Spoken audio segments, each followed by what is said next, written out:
Começando. Boa noite, senhoras e senhores, sejam bem-vindos ao BL News, o melhor programa diário de notícias. Risocracia voltou aqui na Valente, eu sou o presidente do pessoal. Hoje, Cristiano Liberaldo, aqui embaixo de mim, não sei como está na tela de vocês, e René Santos, não, pro outro lado, pra cá. É aqui, beleza? Pessoal, bom programa, só queria fazer isso, um abraço, valeu. Tivemos uma abertura de Rafael Rizzo aqui, que inclusive ele vai passar aqui atrás e dar um oi aqui comigo, já que estamos na mesma sala. Boa noite, grande Cristiano Liberaldo. Boa noite. CL17, talvez. E boa noite a todos que assistem. Desculpe o atraso, estava com visita ilustre aqui. Não posso falar quem era a visita ilustre, mas era uma visita ilustre. E aí, enfim, tive que atrapalhar vocês. Mas é um belo de um programa, tá? Estamos com uma camiseta que é clássica aqui no programa. Bozella, Chagas Bola, o Beraldo que teve no Rio bastante tempo deve saber que é um Chagas Bola. Monstro Baleia Indo-Europeu, um clássico aqui do MBL News. Essa camiseta, obviamente, que vocês não poderão comprar. E programão. Hoje é um programa, assim, o Bisotto não pôde fazer. Tá tendo um jantar. Mas como tema é Paulo Guedes e inflação e desastre econômico, e assim, um colapso muito rápido da economia brasileira, especialmente no sentido de percepção pública acelerada, como se tivesse uma curva exponencial de atenção das pessoas na questão do aumento dos preços, tá? Realmente que isso aqui não é um programa de economia especificamente, é um programa de política, mas é um programa de política que também tem análise econômica e mais, é um programa de política que trata a leitura dos fatos econômicos dentro de nossa, eu perdi minha palavra, é a primeira vez que eu tenho um branco, dentro de um contexto político, contexto. Então, Beraldo, o que o povo quer saber? Paulo Guedes é uma máquina de falar merda, ele não para. Ninguém segura o homem. Eu não entendi exatamente como é que o Bolsonaro, se o Bolsonaro quer dar um golpe, como é que vai dar um golpe com um idiota desse? Beraldo, as pessoas estão sentindo, esse é o questionamento geral, que a inflação tá galopando e o dinheiro tá começando a encurtar e não tá acabando. Parece que assim, tá chegando o fim do mês de agosto e as contas não terminaram de chegar, mas o dinheiro com certeza já acabou. E o Bolsonaro e o Guedes vai lá e anuncia na maior cara de pau que vai ter aumento de imposto para energia elétrica e você não pode reclamar, não pode comemorar. O Bolsonaro volta a falar do gás e o gás vai subir também. Então, eles estão anunciando todos os desastres ao mesmo tempo. E eu vou depois de fazer uma leitura disso aqui. E eu sei, pessoal, que o Beraldo é um cara educado, correto, mas o Beraldo vai acabar perdendo um pouco o controle novamente quando falar desses caras. Mas, Beraldo, não tem como não ficar pistola. Então já passo direto pra você. Cristiano Liberaldo, liberaldão da massa, tá? Por que desse desastre e por que aparentemente eles perderam todo o controle?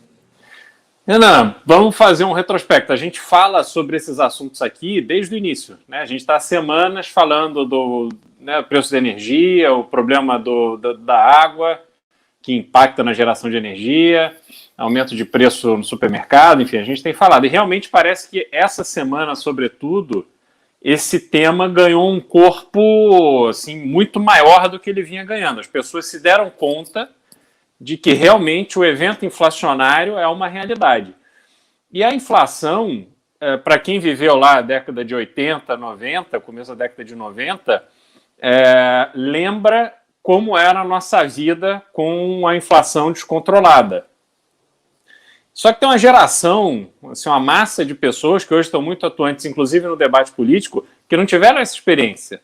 Você viver num ambiente de inflação descontrolada, onde você tem reajuste de preços constantes, onde você acaba perdendo a referência de valor das coisas, cara, é uma confusão absoluta. E a gente vê esses discursos do Guedes, e hoje me surpreendeu também o Mourão fazendo uma postagem completamente imbecil. Assim, no geral, a gente tem que depois fazer uma leitura mais específica do ambiente político que leva o Mourão a postar um negócio daquele. Mas a gente tem um monte de informação falsa. Então, por exemplo, a inflação está em 9,5%. Inflação geral, mas a inflação da cesta básica está 20%. E o que importa para nós? Importa isso. É você ir no supermercado e pagar mais caro nas coisas que você está comprando, e significativamente mais caro. E no supermercado você consegue escolher.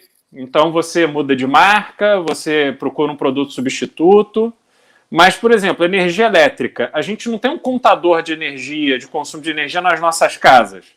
A gente não sabe exatamente quanto a gente está consumindo, porque o pai vai lá e apaga todas as luzes. Mas ele sai para trabalhar, ele não sabe se o filho largou a luz acesa do banheiro, se deixou a televisão ligada.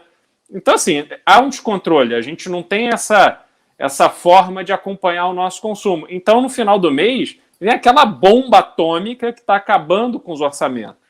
Aí você para no posto de gasolina. Você também tem que abastecer teu carro. O que você vai fazer? Né? Conforme sobe o preço da gasolina, o preço do etanol sobe igual. Apesar dele ser um produto produzido no Brasil, a partir da cana-de-açúcar, nas mesmas terras onde é cultivado há anos e anos e anos, se tem espaço para o usineiro ganhar mais, ele quer ganhar mais. Se tem espaço para a distribuidora ganhar mais, ela quer ganhar mais. E, sobretudo, se tem espaço para o dono do posto ganhar mais, ele vai ganhar mais. Por isso que essa PEC que o Bolsonaro apresentou, fazendo um discurso de que ele estava tomando medidas liberais para tirar o intermediário, que é a distribuidora do comércio de combustível, você realmente acha que com a gasolina nesse preço, o dono do posto vai vender mais barato? Para quê? A usina vai abrir mão em nome do consumidor para não ganhar tanto dinheiro? Pô, esquece, isso não é assim que funciona. Né? Então o problema ali é muito mais amplo. E aí a gente vê o governo, primeiro ele vinha focando no que não era importante, no supérfluo. Né, os discursos eram só espuma, ninguém estava chegando na Coca-Cola. E aí os assuntos que são essenciais, que é como é que a gente vai resolver o problema da falta de competitividade na venda do combustível para o consumidor. Porque a gente tem um problema original, que é a questão da Petrobras ser a única refinaria, ou não a única, mas ela tem 98% do refino do Brasil. Então como é que a gente vai tratar disso? Consumo de energia. Como é que a gente vai... Qual modelo a gente vai escolher para que o Brasil pare de depender, tendo em vista que a gente tem uma base de produção energética que é hidroelétrica, é a mais pura que existe, o Brasil é abençoado por causa disso. Mas se a gente está com um problema crônico de chuvas, a gente tem que trabalhar na interconexão dos reservatórios, onde isso é possível, e a gente tem que trabalhar em fontes alternativas de energia, mas não nesse modelo das termoelétricas, onde o governo faz uma licitação para um empresário investir na construção de uma termoelétrica e ele constrói para deixar a termoelétrica parada. E o governo paga para a termoelétrica ficar parada para o governo usar quando ele precisa, que é agora. Só que agora ele tem um preço de energia que ele paga para as termoelétricas que é absurdo. Então, por mais que a gente tenha uma produção eficiente com base hídrica, mas na hora que você coloca o custo da termoelétrica, aí explode essa bandeira vermelha, A, B, C, D, E, F, e a gente vai ficar aumentando essa bandeira ad eterno porque a gente não atacou o cerne da questão. Então, por exemplo, prédios públicos. Você quer lugar onde mais se maltrata o consumo de energia elétrica do que prédio público? E maltratar o consumo de energia não é só largar a luz acesa, é não ter um projeto de modernização de toda a infraestrutura elétrica. Pô, o Museu Nacional lá no Rio pegou fogo, destruiu uma parte enorme e extremamente importante do nosso acervo histórico, do Brasil, porque não tinha uma estrutura elétrica, um museu daquela importância não tinha uma estrutura elétrica decente. Né? E aí, obviamente, também não tinha uma estrutura de combate a incêndio decente. E a gente vai vivendo esses absurdos. Entra num lugar qualquer público, vê quantas lâmpadas de LED tem, quantas placas fotovoltaicas para fazer energia solar tem. O que o governo tomou de iniciativa? O governo tem tanta área. Por que não fez uma fazenda de células fotovoltaicas para poder anular o consumo do próprio governo na rede elétrica? Porque o governo deve ser o maior consumidor de energia do Brasil. Então, que medidas ele está tomando para tirar a sobrecarga da rede? Não está tomando nenhuma, porque disso ninguém quer tratar. Qual é a gasolina? Qual é o esforço que o governo fez? Isso é uma coisa que o Arthur pode propor, hein? Claro. Não, e outra coisa, Renan, consumo de combustível. Cadê o incentivo para o carro elétrico? De verdade. Porque não dá para você... Não, traz o Tesla que custa 500 mil reais. Porra, aí realmente está de sacanagem. Agora, cadê o incentivo para vir o carro elétrico? Cadê o incentivo para trocar a frota de ônibus das cidades por ônibus elétricos? Porque já tem empresas fazendo isso. Cadê o incentivo para você ter os caminhões rodando ou com gás ou com energia. Então a gente não vê isso de forma efetiva, né? Vamos fazer um projeto para modernizar 100% da nossa frota. Cara, isso não existe, entendeu? Então a gente vai sobrecarregando todo o sistema, e aí quando a gente tem um ministro da Economia canalha, idiota, como é o Paulo Guedes, que estudou muito e ficou aí nesse rame-rame até chegar na posição de ministro da Economia para passar esse vexame, para pôr no rabo do brasileiro, pô, esse cara é um canalha. Então não tem como ser mais paciente com ele. Não dá para ouvir as barbaridades que ele fala, e hoje chegou assim ao ponto máximo de dizer que a gente tem que tapar os ouvidos e atravessar e seguir adiante. Porra, para ele que está 40 anos mamando nas tetas gordas do mercado financeiro, é moleza atravessar. E para quem não está nessa moleza dele? E para quem é assalariado? Para quem está desempregado? Para quem está fazendo bico? Para quem está no Uber? Porra, tá de sacanagem. Entendeu? Então, o brasileiro não pode ser tratado com esse nível de irresponsabilidade, com esse nível de desapreço.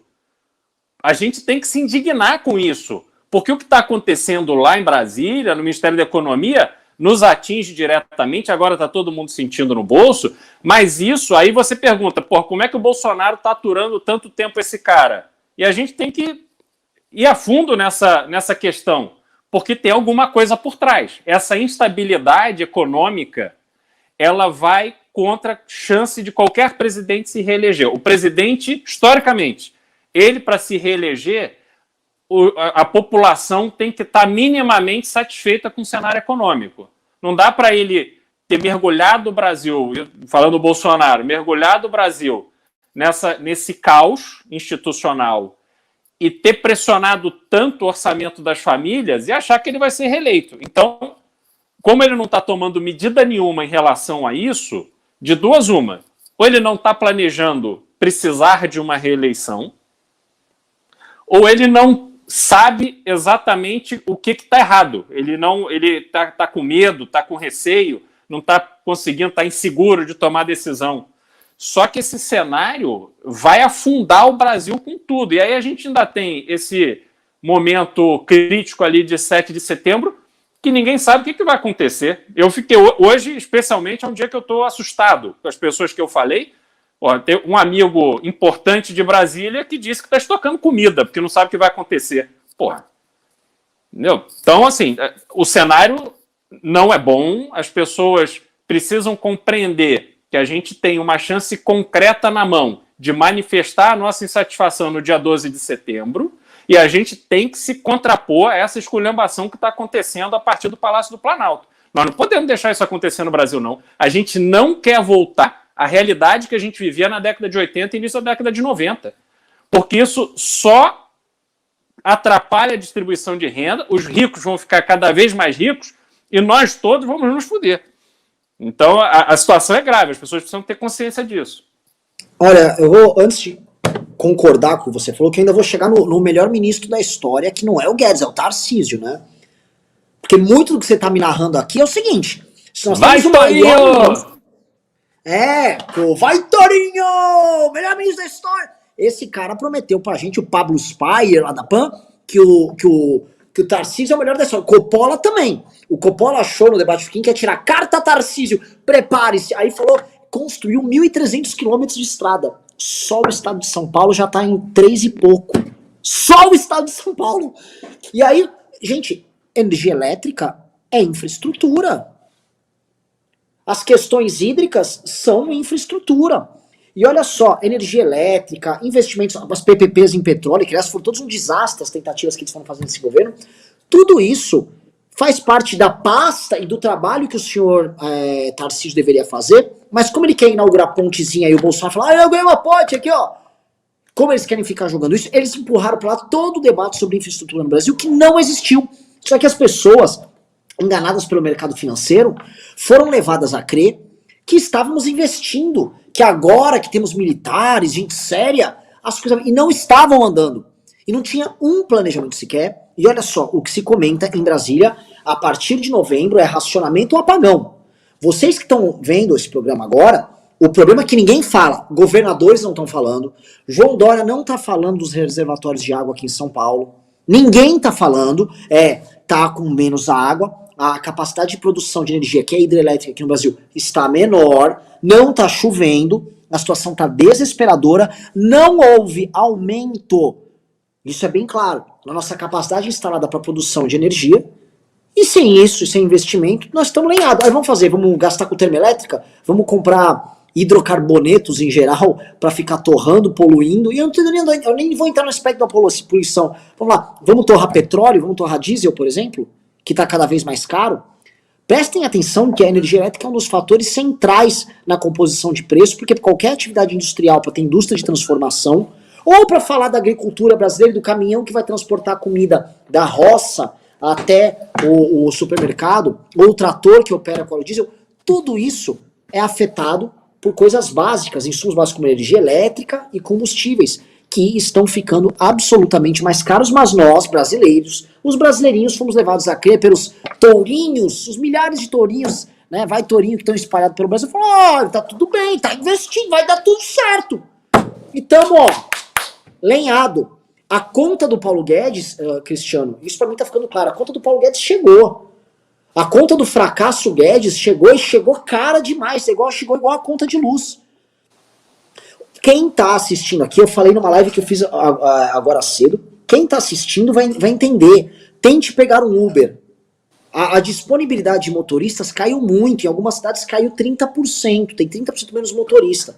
Então tá difícil, aí o motorista vê uma corrida e fala, pô, se essa corrida for muito curta eu não tenho lucratividade, minha lucratividade é menor porque a gasolina tá cara. Então eu quero pegar corridas mais longas se eu consigo amortizar e eu aumento um pouco meu faturamento. Então o cara tá cancelando as corridas, então tá mais difícil. Vocês devem estar percebendo isso. Quem pede Uber, coloca aqui nos comentários se estão vendo isso acontecer.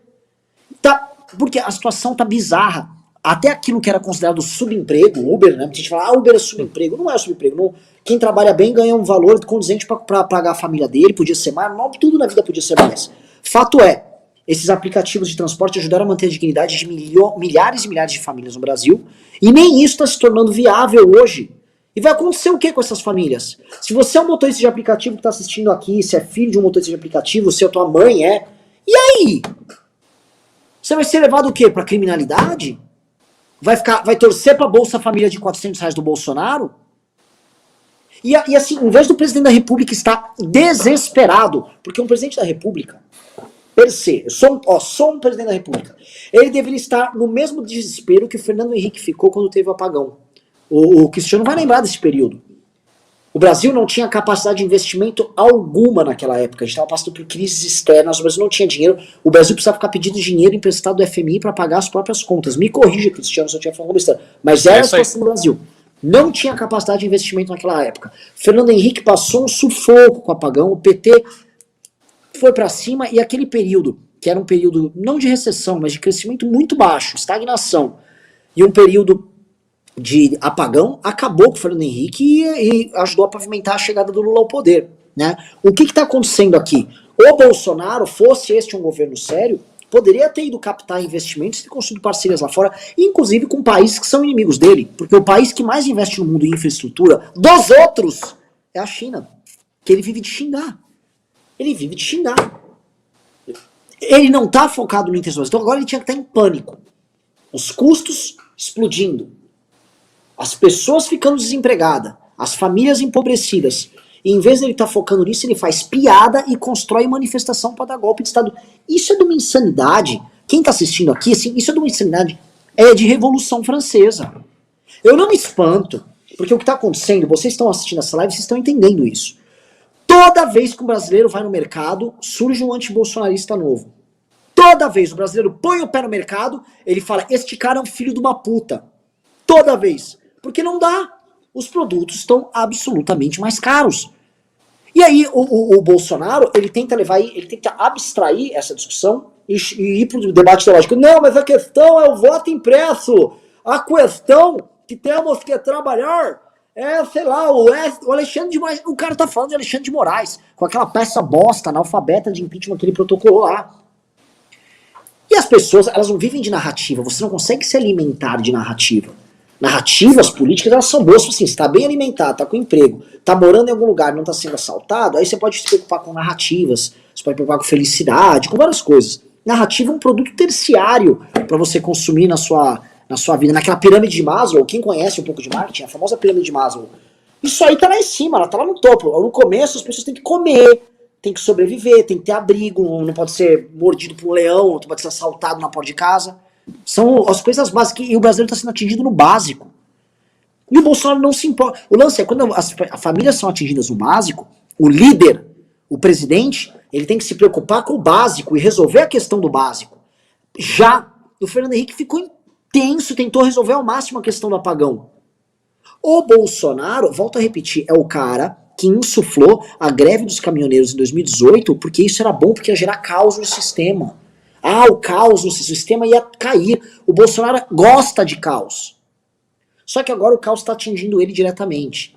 Agora, essa crise, ela pode gerar algo muito pior que ele não está imaginando, tá? As pessoas mais pobres começarem a sair na rua de verdade com raiva, e surgiu em 2013.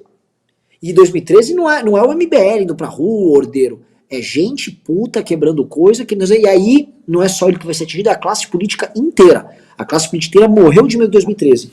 Eu vou jogar a bola pra você agora, devolvendo, Beraldo, sobre esse aspecto, né?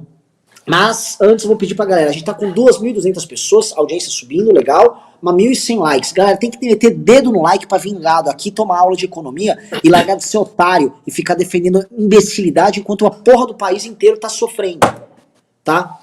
Por favor, deem a porra do like na live. Segunda coisa que eu peço, não quero ficar chorando aqui. Hoje tem que vir de Pix. Ontem, cara, não foi o dia mais brilhante do mundo. Cristiano Beraldo, a bola é tua. Renan, se a gente pensar que essa questão da falta de água é um problema que a gente está enfrentando aí há mais de uma década, vai? E a gente sequer fez modernização das usinas hidrelétricas, aí realmente a gente não está levando nada a sério. Porque a própria modernização das usinas hidrelétricas permitiria que elas produzissem mais energia com a água disponível. Então, quando a gente fala no brilhante Tarcísio, realmente não dá para comparar Tarcísio com Carlos Lacerda, por exemplo. Ele não tem essa... Ficar reasfaltando estrada e fazer obra na pista do aeroporto de Congonhas, que é o mais importante do Brasil, isso não é mérito nenhum. E fazer licitação de empresa que já é privatizada, isso, né, não tem o impacto que o Brasil precisa. Então, é mais uma história desses personagens que foram criados pelo governo Bolsonaro, né? Inicialmente o Guedes, que hoje perde totalmente a legitimidade, o Tarcísio, que ao longo do tempo se tornou aí um herói do Bolsonaro, temos lá o presidente da Caixa, que vive aparecendo naquelas lives do presidente para se viabilizar como uma pessoa da confiança do presidente. E assim essas pessoas vão tocando as suas próprias vidas, fazendo pouco caso da missão que elas têm ali. E aí, meu amigo, essa situação realmente se torna insustentável e a gente, de fato, está criando o ambiente perfeito de desemprego em alta, inflação em alta, percepção de pobreza. A gente empobreceu claramente, né? Vê custo de um carro hoje, né? A gente fala muito do Uber. Pô, vai comprar um carro hoje. Né? Primeiro tem pouco carro, porque está com problema de produção, mas os preços estão absurdos. Né? Hoje eu até vi uma matéria lá, olha, se você tem um carro usado, venda, porque você está na alta de preço, e depois mais para frente você compra de novo. Isso é um problema grave, e as pessoas vão passando esse sentimento de indignação, e isso em algum momento tem uma reação, e eu acho que realmente a gente está perto desse momento. E aí, quando isso acontece dessa forma, você de fato perde o controle. E pode ser assim uma classe específica. Você pegar professores, como teve lá em 2013, no Rio, muito forte, algum grupo que de alguma forma organizado resolve ir para a rua protestar porque não tem mais como sustentar. E aí a coisa fica de tal maneira tensa, porque de outro lado você tem todas essas forças policiais e militares supostamente se organizando, e aí é um rastilho de pólvora, né? E o Brasil vai pagar um preço muito alto dessa confusão. Realmente, o líder do Brasil, o líder do país, nosso presidente da República, Ele não pode tratar uma situação tão grave dessa com um pouco caso que Bolsonaro trata e ficando focado, perdendo tempo e energia com umas coisas assim completamente fora de propósito. Hoje, na imprensa, você tem vários jornalistas, como teve o William Vac com um artigo muito bom no Estadão, chamando, né, pelo nome aquilo que os bolsonaristas são e toda a situação do presidente Bolsonaro, defendendo que não existe base de apoio para o Bolsonaro tentar nenhuma medida mais grosseira. Hoje eu já tenho dúvidas. As conversas que eu tive hoje, conversei hoje longamente com um ex-ministro do Supremo importante, que me deixou preocupado. Ele vê, sim, possibilidades do Bolsonaro tomar medidas que sejam na direção de golpe e que realmente existe uma preocupação, porque você tem na história vários golpes que começaram assim, desorganizados, com figuras fracas, mas que de repente se viabilizaram, se fortaleceram e causaram, né, uma mudança, uma ruptura no país muito importante. E por mais que eu queira me recusar a acreditar nesse tipo de coisa, que o Brasil vai ter que passar por isso em pleno 2021, eu realmente hoje estou bastante mais preocupado do que eu estava ontem. E eu não sei como serão os próximos dias, porque como a gente tem as datas estabelecidas do dia 7 e do dia 12, eu acho que será uma escalada de tensão, porque a carta que o Bolsonaro tinha na manga, que era o pedido de impeachment do Alexandre de Moraes, o Pacheco jogou por terra. E agora o Supremo marcou o julgamento do Flávio Bolsonaro. Então, esses movimentos... Existia uma expectativa até de prisão dos filhos do presidente. Então, cada lado vai se armando e tentando mover as peças de maneira a estar mais forte. E isso, assim, tem um pênalti para a população imenso, porque cada dia que a gente perde com os esforços e a energia do governo focado nesse tipo de loucura, a gente não está tratando do problema sério. E aí o descrédito do Brasil vai a tal nível que a gente vai ver o nosso tapete ser puxado dos nossos pés. Isso, assim, a gente está numa situação grave interna para nós, população. Mas nos mercados internacionais, a gente pode ver esse tapete ser puxado de uma hora para outra. Aí, meu amigo, para a gente se recuperar, vai ser um longo tempo. Para a gente ser visto como um país com o mínimo de credibilidade, com o mínimo de estabilidade, que sabe o que está fazendo, serão anos de um trabalho bem feito. E nem para fazer esse trabalho a gente tem, porque essa vagabundagem que está aí ao lado de Bolsonaro não está à altura dessa missão, não. Então a situação realmente é preocupante. E eu acho que a coisa, quem está assistindo o programa, acho que vai chegar nessa conclusão que você chegou aqui. Eu comentei um pouco antes, mas acho que dá para a gente arrematar nesse ponto. É uma crise tão grande que está pintando, porque isso aqui a gente está vendo também, né, se a gente for voltar um pouco no tempo, a gente está vendo um pouco do colapso do modelo de Estado brasileiro, que estava plasmado na Constituição de 1988, que é uma Constituição cheia de direitos, e todas as amarras da nossa legislação que impedem que você faça, por exemplo, reduções de custo realmente drásticas, especialmente no funcionalismo. A gente tem uma reforma administrativa aí que foi feita para inglês ver. Ela só vai ter algum tipo de benefício fiscal mesmo se a emenda do Kim passar. Só que é uma reforma que está na mão do Centrão. Ela nem é prioridade para o governo. Quem sabe, a reforma administrativa não é prioridade do governo. Prioridade do governo é de curtíssimo prazo, é passar uma reforma tributária que taxa a classe média para eles poderem tentar comprar voto hoje. Quem acompanha sabe disso. O foco do governo é só esse, e estourar o teto. Então o foco do governo, como é muito simples e óbvio, ele não tem relação com o desafio que foi trazido para o Bolsonaro. O Bolsonaro recebeu a República Federativa do Brasil, que se repactou numa Constituição, a Constituição de 88, ele pegou ela colapsando. E ele tinha que olhar o monumento do trabalho que ele tinha que ter, que foi entregue com 57 milhões de votos para ele, e ele falar, meu Deus, eu vou pegar isso aqui, eu vou pegar esse touro pela unha, e eu vou fazer reformas, eu vou unir as pessoas, vou ser o líder. E ele não quis isso. Ele quis desde o começo tentar dar um golpe de Estado. Então ele tá pouco se lixando, e ele é tão sacana, isso a gente já comentou em programas no ano passado, que ele vê a crise como oportunidade. Quem aqui assistiu, eu não sei se você já leu o livro do Taleb sobre antifragilidade, ou a tese da antifragilidade. O Bolsonaro se coloca como um antifrágil, né? O antifrágil é diferente do resiliente. A tese do Taleb é o seguinte, é até legal de comentar com isso aqui, que é um tema interessante.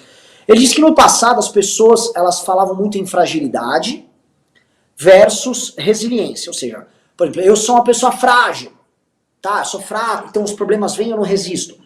Ou eu posso ser sou uma pessoa resiliente, o problema vem e eu resisto como uma rocha. Ele falou que não, cara, cada vez mais.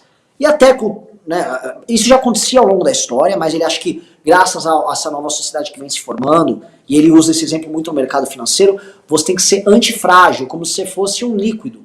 Né? Você toma a forma, algo te bate, você toma a forma dele. Se tá pegando fogo, você anda sobre as chamas. Né?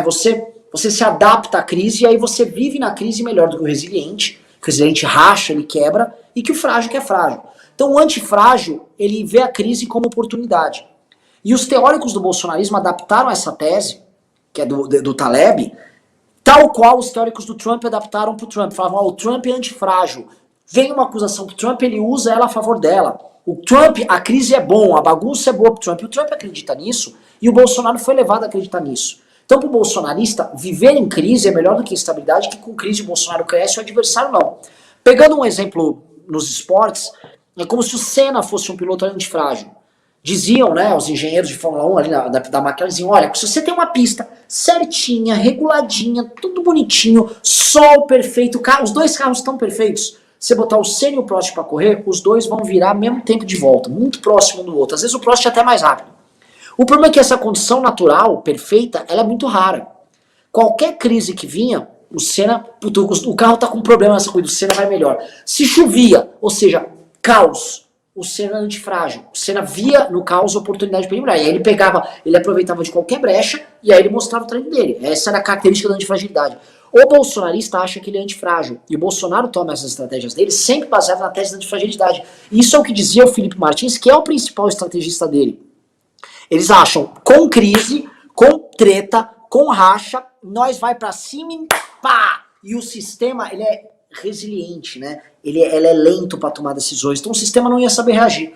O problema, meu irmão, é que o establishment brasileiro é bem antifrágil em muitas coisas, se adapta que nem louco. O Ciro Nogueira vai estar com o Lula e com o Bolsonaro ao mesmo tempo, né? O Alexandre de Moraes, ele é extremamente antifrágil. Então ele não contava que o sistema era antifrágil também e que o Bolsonaro é uma mocinha nesse jogo. E o Bolsonaro foi ficando fraco e perdendo, só que ele só esquecia um detalhe. Beleza, jogo de antifrágeis. Quem tá se fudendo e quem é frágil nessa história é a população. Que não dispõe dos meios que o Bolsonaro dispõe pra ser antifrágil. Muito fácil ser antifrágil como o Bolsonaro, mamando nas tetas como ele mamou a vida inteira. Aí você pode falar que você é antifrágil, né? Quando você tá alimentando, tudo certinho, com os filhos lá. Aí, antifrágil. E o cidadão que não é antifrágil? Aí fica foda. Né? Então eles ficaram nesse jogo político, joguinho de guerra política, até agora. E tá dando bosta. E assim, eles esqueceram que tem um país para administrar. E reparou, Beraldo, eu vou passar agora a bola pra você, que tudo que se debate sobre governo Bolsonaro, sobre crise, não envolve problemas reais do Brasil? Não sei se você percebeu. Vou fazer uma pergunta, vou jogar agora pra você, porque quem tá acompanhando, a gente tá com 2.500 pessoas aqui na live. Galera, o Beraldo ele tá preparando o plano de governo do Arthur. Você vai ter que lidar com o Arthur com problemas reais.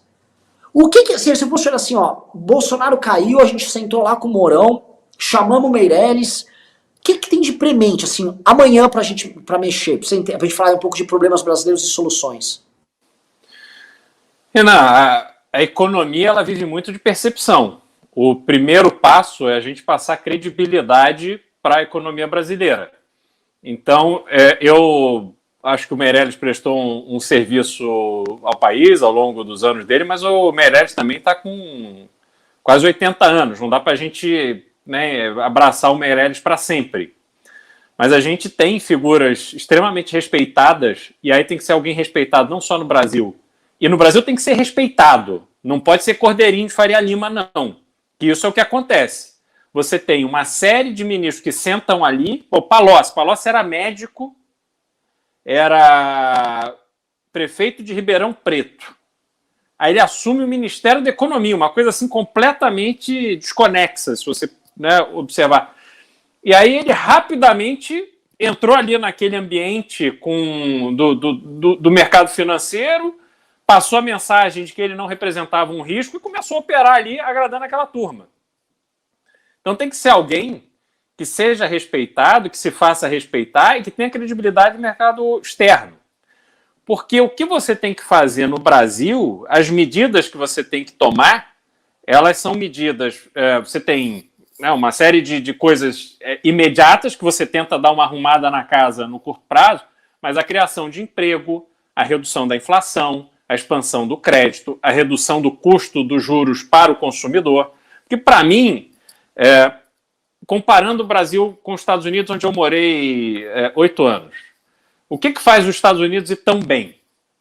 Algumas coisas. Primeiro, respeito às forças de segurança. Então, você está na rua nos Estados Unidos, você vê um policial, você respeita aquele policial. Aqui no Brasil, em muitos lugares, você às vezes tem mais medo do policial do que do bandido. Segundo, taxa de juros. O custo do dinheiro é baixo. Então, as pessoas conseguem viver dignamente se endividando. E elas sabem que o que elas precisam trabalhar para pagar aqueles juros é razoável, está dentro do razoável.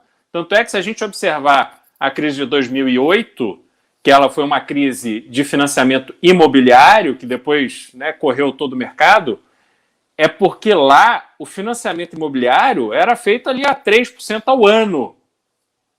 Então, os bancos, quando concediam crédito, esperavam, como esperam até hoje, que as pessoas realmente paguem. Aquele problema em 2008 é que os créditos começaram a ser concedidos para pessoas que não tinham condição de pagar. E aí não é como aqui no Brasil, onde a gente vive num ambiente que tem 3 grandes bancos privados e 2 bancos públicos que não fazem o papel de jogar o custo dos juros ao consumidor para baixo, ao contrário.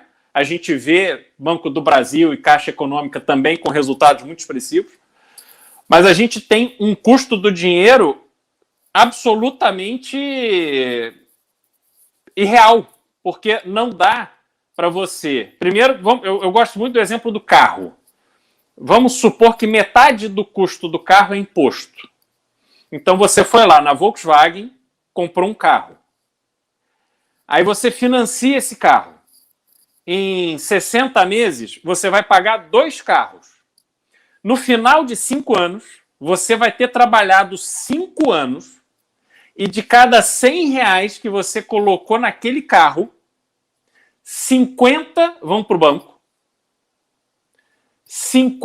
25 vai para o governo e só 25 volta para a economia, para a Volkswagen, que dá emprego, que investe, que traz tecnologia, que passa por todos os riscos e dificuldades de empreender no Brasil.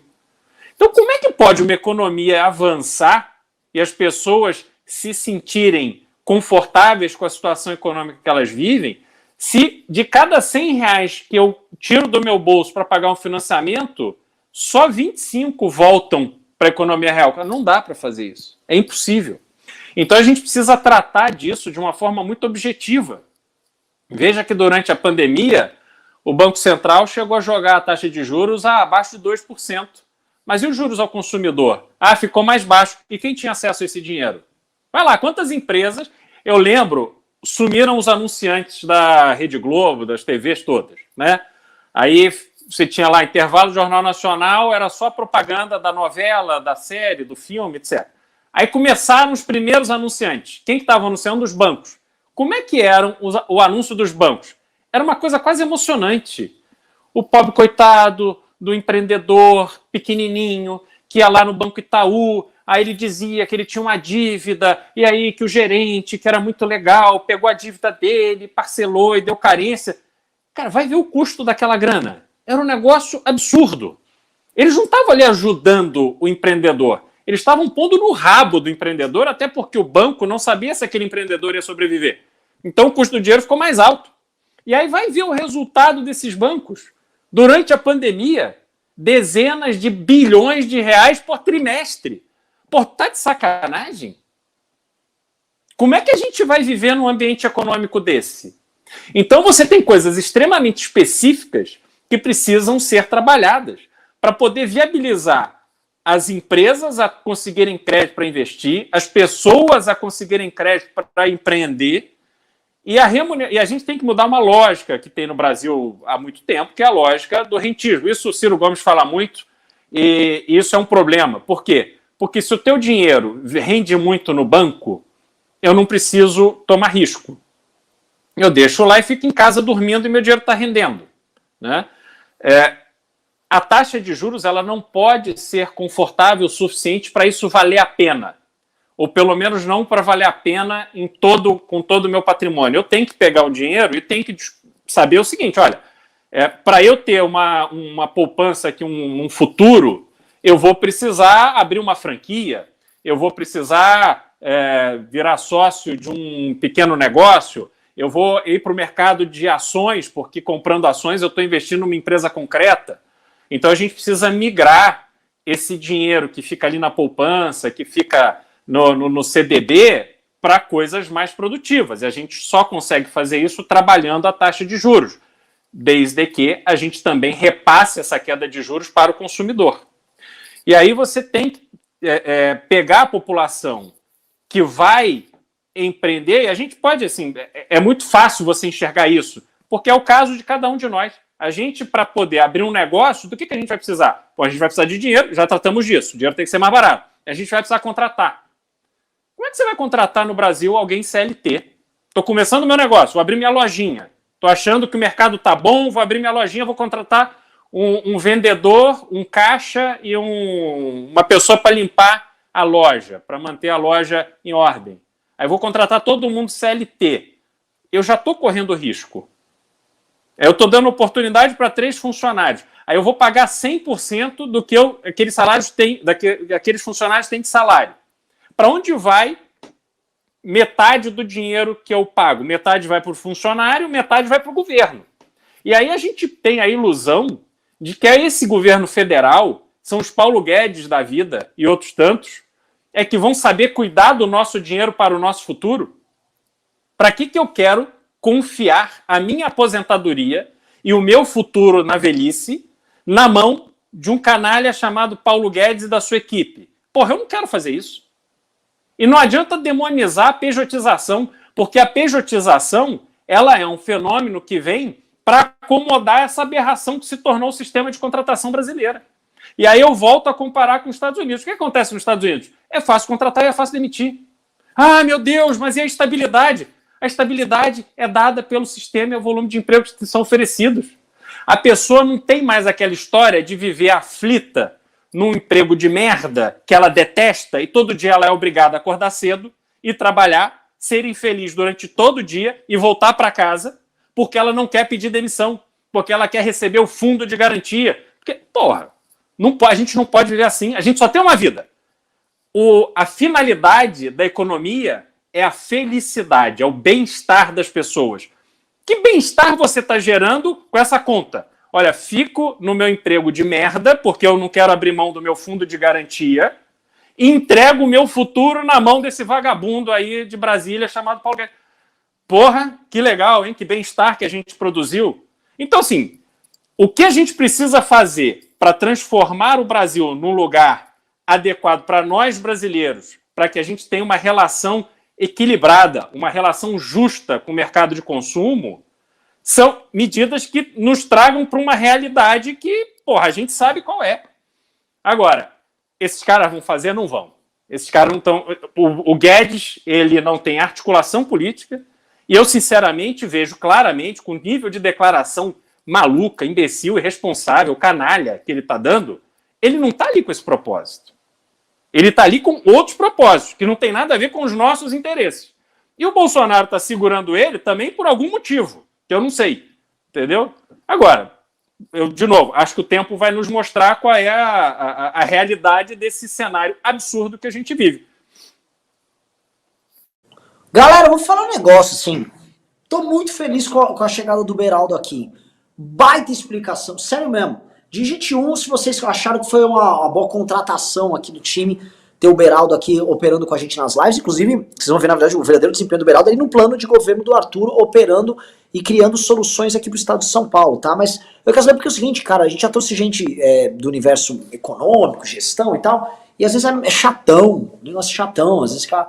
E tem que entender que essas coisas estão completamente relacionadas com a questão política, e que, cara, análise econômica, análise política tem que andar juntos, especialmente aqui, que é um programa de política, e especialmente num país em que essas coisas estão completamente amarradas. O Brasil é um país muito estatizado. E agora eu vou falar uma outra coisa que acho que é bem interessante, né? Você citou o Ciro ali. Nós estamos lenhados, né, Baldo? Porque eu vejo o Ciro fazer a crítica ao rentismo, os rentistas, o rentismo no Brasil, rentismo que não dá, né? Aí ele quer reindustrializar, ele quer industrializar de verdade o Brasil. Aí você fala, beleza, vamos tornar o Brasil competitivo. Ele, calme lá, pera lá, rapaz, né? Aí ele se afasta, aí ele vem com as teses dele. Ele acha que a reforma trabalhista foi um atraso. A verdade é que a reforma trabalhista ela não foi suficiente.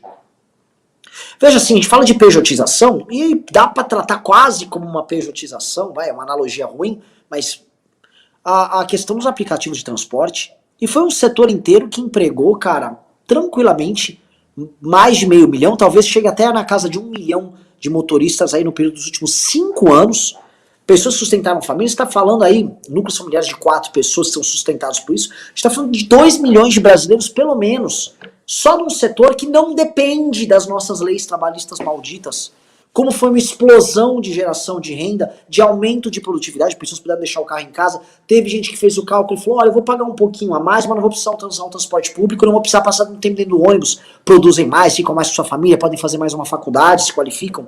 O ganho que uma sociedade tem quando ela é dinamizada por esse tipo de facilitação. Mas o Ciro não é a favor.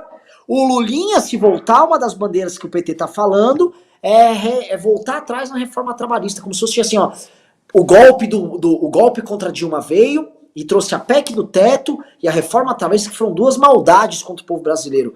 Ah, mas fiquem tranquilos, nós vamos voltar atrás com essa loucura. Então o que nos aguarda por conta do fiasco Bolsonaro é um retrocesso que esses 2 caras vão trazer. Isso é um pouco assustador, tá, pessoal? Porque a gente está indo quase indefeso pro colo do bandido. E o que o Bolsonaro está construindo é justamente isso. Todas as teses que foram defendidas por nós ao longo dos últimos anos, elas foram destruídas e caíram no colo desses caras. Então a gente pega, por exemplo, o reformismo liberal, né? Uma tese, olha, o problema do Brasil vem lá do Getúlio Vargas, tal, pá, vamos modernizar. Porra, nada do que a gente fala aqui, o Roberto Campos também não falava muito tempo atrás. Nada disso não foi tratado durante o governo Fernando Henrique Cardoso, nada disso não foi alertado durante o governo Lula. E a gente não sai disso, a gente não termina a lição de casa e não fazemos essas reformas. E mais, quem está liderando as pesquisas, pessoal, quem está em primeiro, que é o Lula, e quem está em terceiro, que é o Ciro Gomes, pelo contrário, quer dar um cavalo de pau.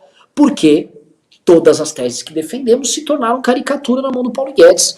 Olha só, né, o Paulo Guedes, né, ele justificando, tem bolsominion que justifica a inflação, fala, e você tá achando o quê? Vai querer que venha interferir nos preços de mercado? O Paulo Guedes é liberal. Meu irmão, é uns burros engajados, velho. É um gadão burro. Ninguém tá falando pra você tabelar preço, não. A gente tá falando que a condução da macroeconomia gera esse tipo de drama. A irresponsabilidade aqui vai gerar o problema na ponta. E ninguém tá mandando você resolver com outra cagada. A gente só tá avisando, olha só, a condução merda vai dar merda. E deu merda! E, assim, eu vou te falar, eu vou dar um exemplo, outra coisa que a gente percebeu, tá? Pra vocês estarem insistindo, tem a ver com vocês e na relação vocês conosco aqui no programa. A gente reparou que o Pix aqui essa semana, nos últimos dias, vem diminuindo. E vem caindo o número de pessoas que estão doando. Por quê também? É perceptível que, assim, o aumento de pessoas pesquisando na internet temas relativos à inflação, a gente falando disso no Twitter, aumentou bastante. Porque o fim do mês está desesperador para muita gente, as pessoas estão fazendo conta, ó, não vou poder doar para manifestação agora. Tá caindo. Tá caindo. E vários gastos que as famílias tinham, tipo, vou jantar no fim de semana, vou fazer um churrasco no fim de semana, vou viajar. As famílias estão cortando.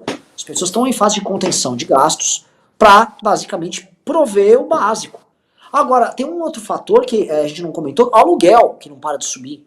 Quem está tendo final de contrato de aluguel e possibilidade de reajuste, está vendo aumento no custo do aluguel, que é outra coisa que vai fazer, vai mexer com o empobrecimento das famílias, que é sair de um lugar e ir para um lugar menor, ou ir morar mais distante do centro de uma determinada cidade, ir morar longe do trabalho, ou, como acontece aos montes, é a favelização, que é aí que os Guilherme Boulos vêm e se aproveitam.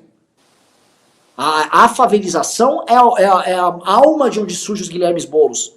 E ele surge disso, desse empobrecimento da sociedade, de empurrar as pessoas para longe, e isso está acontecendo, pessoal, agora, a olhos vistos. Saiu um relatório dentro da Câmara dos Deputados, onde eles estão estudando a questão da crise energética e o problema da recuperação econômica que não chegou para os brasileiros. E eles falam o seguinte, olha, certos setores, especialmente os setores mais modernos e alguns setores mais formais, eles estão sentindo uma melhora, tal, mas quem está na informalidade, não. E boa parte da economia brasileira está na informalidade. Na verdade, assim, essa informalidade ela é gigantesca, às vezes ela não é nem captada. E mesmo os setores formais, nem todos estão melhorando. Os setores inteiros formais, por exemplo, o pequeno comércio que emprega, esse está ferrado também. Ah, mas o cara que trabalha num call center, né, um emprego mais barato, mas que é formal, com um setor grande, beleza, esse está segurando, está até contratando mais gente. Então, assim, já está dado que a recuperação econômica no Brasil ela é fictícia e ela é geradora de desigualdade. Ou seja, estamos concentrando riqueza nas pessoas mais ricas e estamos empobrecendo as pessoas. E lembrando que o que chamamos de pessoas mais ricas no Brasil, via de regra, inclui em grande parte o funcionalismo público. Que não são pessoas que estão produzindo nada! Nada! Via de regra, para a sociedade. Então o funcionalismo aumentou a distância para o resto, até porque ele não foi arrochado como os demais, só que aí vamos para a crise. Beraldo, vou jogar essa bola para você. A gente sabe muito bem que os governos estão tendo que apertar o cinto, puxa o gasto daqui e dali, só que a inflação está chegando no funcionário público também. Se o motorista do Uber, às vezes não consegue nem ser mais motorista do Uber, se a pessoa tem que parar de pagar o aluguel e mudar de casa, o funcionário público ele tem um instrumento muito forte que são os sindicatos e a pressão política que ele é capaz de fazer. E esses caras vão para cima dos prefeitos, dos governadores e do governo federal. Como é que isso vai funcionar, Beraldo? Porque assim, tem essa bomba aí que está surgindo. E você chegou a mencionar os professores agora há pouco, e esse alerta está aceso. E aí? Uhum. Renan, a gente tem, quando você tem um processo inflacionário, a arrecadação ela acaba aumentando, tendo em vista que o valor das coisas sobe, como o imposto é sempre percentual, ele sobe também. Essa pressão do funcionalismo, ela vai muito no sentido de negociar os aumentos com os prefeitos e governadores, e aí lá na ponta também em Brasília, essa pressão ela, também é muito forte, e eles são sempre os primeiros a resolverem o seu problema. E a gente é sempre o último a ter o nosso problema resolvido. E aí depois a gente não sabe por que não tem dinheiro para fazer investimento. A gente sempre vai vivendo de cala a boca. Cala a boca de quem grita mais alto e deixa o outro ali que não consegue gritar tanto, que somos nós, que ficamos aqui todo dia gritando e berrando na internet, mas eles não dão muita bola para isso. Então é uma situação difícil e que, obviamente, nesta pressão, indo no limite, isso causa um problema grave para os prefeitos e governadores, sobretudo, e aí você tem os movimentos, que foi o que aconteceu lá atrás, 2013, era o funcionalismo realmente revoltado com a situação das coisas, e aqui a gente tem um agravante de que como o mercado de trabalho, assim, o sistema do Brasil é muito perverso. Você tem um mercado de trabalho com alto índice de desemprego, caro para contratar, e aí você tem uma perspectiva das pessoas que elas têm que se abraçar na boia do funcionalismo público. Aí fica aquela pressão para ter novos concursos, não sei o quê, e a gente não sai dessa mentalidade de que o concurso público é para resolver minha vida. O serviço público, em geral, sobretudo nos cargos administrativos, ele é uma merda, porque você entra lá e começa a aprender um monte de malandragem. Eu vivi isso na Prefeitura do Rio agora, esse ano. As pessoas vão aprendendo um monte de malandragem para conseguir aumentar o seu salário, para conseguir ter mais férias. Aí você gasta tempo só pensando nessas coisas. E é um desperdício, porque você pega, às vezes, pessoas talentosas, porque passar um concurso não é fácil, e aí elas ficam ali gastando tempo com... Pô, não é possível. A pressão tem que existir pela eficiência.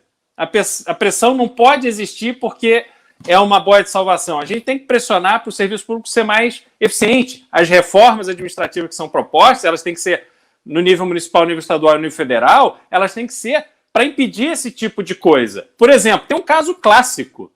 O novo conselheiro do Tribunal do Município, de Contas do município do Rio é um funcionário, foi assistente do prefeito Eduardo Paes por 8 anos, era um cara do gabinete dele. Sabe qual é a qualificação dele? Não tem nem terceiro grau, não fez faculdade. A qualificação dele, merendeiro. Com todo respeito aos merendeiros, as pessoas que servem merenda nas escolas. Mas ele fez o concurso de merendeiro não para ser merendeiro. Ele fez o concurso, teve o perdão do prefeito para não precisar cumprir o seu estágio no seu lugar de origem, ficou trabalhando com o prefeito, foi incorporando uma série de valores agregados, era o merendeiro com o maior salário da história da prefeitura e saiu de lá para ser conselheiro do Tribunal de Contas, sem ter terceiro grau, sem ter feito uma faculdade. Porra, tem sentido uma coisa dessa? O cara tem 40 e poucos anos, vai ficar lá até os 75 colocando a favor do município do Rio de Janeiro toda a sua experiência como merendeiro. Faça-me um favor. Então a gente vive esse conflito e aí essa dinâmica ela é perversa, porque o funcionalismo pressiona, aí os prefeitos, governadores, fica todo mundo ali querendo acomodar isso de alguma forma e vai no limite. Então, por exemplo, greve da CPTM aqui em São Paulo na semana passada. Pô, era um pedido de reajuste eles pediam acho que 10,7, segundo eu ouvi na rádio, o governo propôs 10,3. Esses caras fizeram greve. Arrumaram um transtorno na cidade de São Paulo imenso. Porra, no meio dessa confusão, você vai fazer greve por causa de 0,4% de reajuste do seu salário, tá todo mundo ficando desempregado, você ainda tá tendo a bênção de ter 10% de reajuste, vai achar ruim fazer greve? Faça-me um favor. Então, esses movimentos, eles trazem muito também esse cunho político. Né? Essas coisas meio absurdas que vão acontecendo, elas têm muito esse background político. E aí isso vai alimentando a desestabilização. Né? E, aí você vê, realmente, se a gente olhar para o cenário do ano que vem, como é que vai ficar essa questão da reforma trabalhista com Lula e com Ciro? A proposta, e aliás eu estou devendo aqui um vídeo sobre os absurdos ali defendidos pelo Ciro Gomes no livro dele, vou gravar esse vídeo, mas ele parte da premissa de que o trabalhador, que nós somos imbecis indefesos, que a gente precisa que o Estado nos proteja. Porra, eu não preciso que o Estado me proteja, não. Eu preciso que o Estado não me foda. Isso eu preciso. Agora, me proteger não. Deixa que eu cuide da minha vida. Deixa que eu vou trabalhar, eu vou saber como juntar dinheiro, eu vou saber o que fazer com o meu dinheiro, e se der errado, a culpa é minha. Pelo menos a responsabilidade é minha. Agora, não dá para eu apostar todas as minhas fichas nesse pessoal que são os mesmos que indicam lá presidente da Postales, presidente da Petros, da Eletros, não sei o quê, que acabaram com o futuro, com a aposentadoria dos seus aposentados, das pessoas ali que contribuem com esses fundos de pensão por causa de roubo descarado. Eu te pergunto, quantos desses vagabundos estão na cadeia? Me fala do gestor do FGTS, vamos pôr a luz em cima da gestão do FGTS. Bilhões e bilhões e bilhões e bilhões de reais que são administrados por alguém. Porra, sabe quanto o banco paga para ter esse bolo, essa bolada de grana? Porra, muito, porque isso vale muito para os bancos. Como é que se dá isso? Qual é a transparência que a gente tem nessa gestão? Pô, eu não vejo. Não, mas você tem informação pela lei de acesso à informação. Porra, convenhamos. Não é assim que se trata esse tipo de assunto, entendeu? Então, é uma situação perversa que eu rezo para que a gente não caia nas mãos nem de Lula, nem de Ciro, para ter que enfrentar retrocessos que vão ser assim, porra, vindo dessa confusão que a gente vive hoje. Cair na mão de um dos dois realmente vai ser assim desesperador. Mas é a situação dada. É a situação dada e o bode na sala é o Bolsonaro. Quem está acompanhando aqui, sabe, a gente está acompanhando a manifestação dia 12, que é pelos crimes do Bolsonaro, é pelo Fora Bolsonaro, e entendo, é uma manifestação do Fora Bolsonaro, mas além do Fora Bolsonaro, ela abre o leque, ela abre as possibilidades que hoje nós não temos. Veja, os candidatos que falam, eu sou na terceira vez, não conseguem trabalhar por diversas razões. Seja candidatos bons, no caso do João Amoedo, que foi sabotado dentro do próprio partido, seja nomes com uma visão muito arcaica de como fazer política, de como debater com as pessoas hoje, que não conseguem entrar no jogo. E não conseguem até porque você tem um Lula de um lado, você tem um Bolsonaro do outro roubando atenção. Especialmente o Bolsonaro, que é um buraco negro de roubo de atenção, porque não para de fazer cagada. Então a situação é complicada. O que permite o Fora Bolsonaro? Permite que a gente tenhamos possibilidades. A gente tem um famoso horizonte de opções. Viver é ter opção também. Quando você não tem opção nenhuma, você é um escravo. Quando você não pode escolher algo, você é um escravo. E o que está sendo dado pra gente para 2022 é a opção da escravidão, a servidão.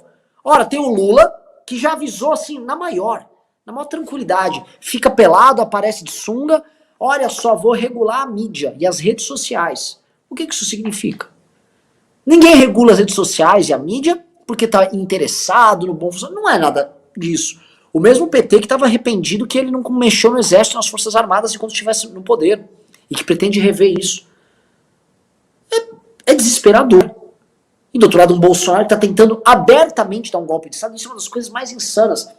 Nós normalizamos a ideia de que um presidente da República, sentado no Palácio do Planalto, esteja tentando dar um golpe de Estado. Todo mundo sabe disso. Aliás, digite 2, se alguém aqui... Digite 1 se é golpe, ou 2 não. Ele não quer golpe, ele só quer aparecer.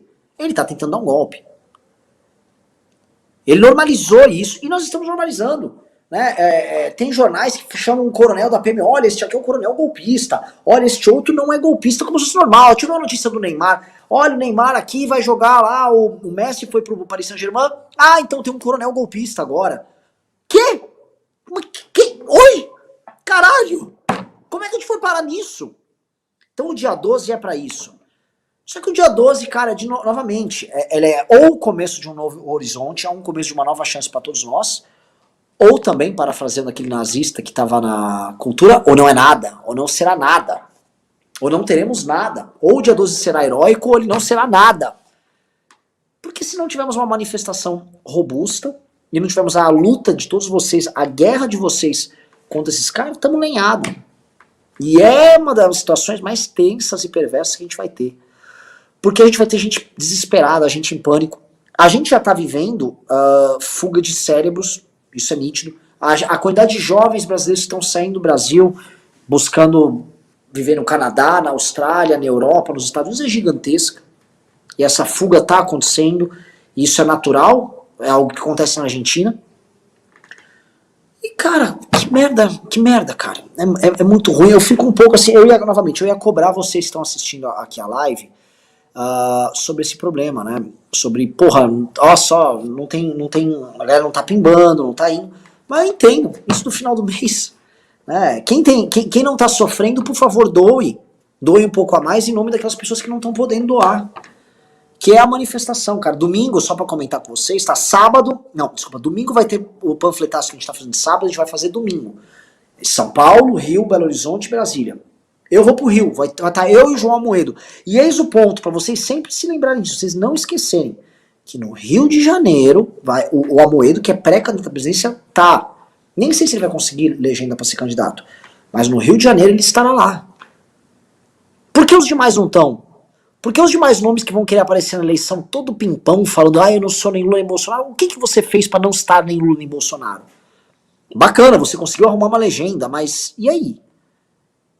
Arrumar a legenda não significa construir os corações e mentes das pessoas numa luta verdadeira contra dois inimigos que querem te transformar em um servo.